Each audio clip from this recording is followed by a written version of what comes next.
শেরপুরে জেল পলাতক ১০ বছরের সশ্রম কারাদণ্ডে সাজাপ্রাপ্ত একজন সহ ২ আসামিকে গ্রেপ্তার করেছে র্যাব। ANB news desk.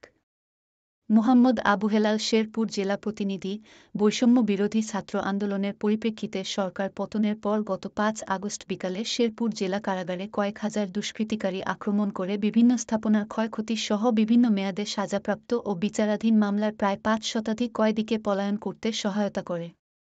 এই ঘটনায় র্যাব ১৪ সিপিসি-১ জামালপুর কোম্পানি, শেরপুর কারা কর্তৃপক্ষ এবং জেলা প্রশাসক কর্তৃক সরবরাহকৃত পলাতক কয়েদিদের তালিকা সংগ্রহ করে উক্ত কয়েদিদের গ্রেপ্তার অভিযান চালায়। এরই ধারাবাহিকতায় ৩০ জুলাই গভীর রাতে পৃথক অভিযানে হত্যা মামলার ১ জন এবং নারী ও শিশু নির্যাতন মামলায় ১০ বছরের সশ্রম কারাদণ্ডে সাজাপ্রাপ্ত ১ জন সহ ২ আসামিকে গ্রেপ্তার করেছে র্যাব। হত্যা মামলার আসামি হলেন ঝিনাইগাতী উপজেলার পাইকুড়া এলাকার মুজিবুর রহমানের ছেলে সোহেল মিয়া এবং ১০ বছরের সশ্রম কারাদণ্ডে সাজাপ্রাপ্ত আসামি হলেন নালিতাবাড়ী উপজেলার নুন্নি এলাকার মোহাম্মদ আলীর ছেলে সলিম উদ্দিন সলি।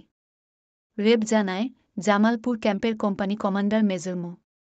আব্দুর রাজ্জাক এবং অতিরিক্ত পুলিশ সুপার এ.টি.এম. আমিনুল ইসলামের নেতৃত্বে র্যাবের আভিযানিক দলটি শেরপুর জেলার নালিতাবাড়ী থানার নুন্নি পশ্চিমপাড়া এলাকায় অভিযান চালিয়ে নারী ও শিশু নির্যাতন মামলা ১০ বছরের সশ্রম কারাদণ্ডপ্রাপ্ত আসামি সলিম উদ্দিন সলিকে এবং ঝিনাইগাতী উপজেলা থেকে হত্যা মামলার বিচারাধীন হাজতি সোহেল মিয়াকে গ্রেপ্তার করতে সক্ষম হয়।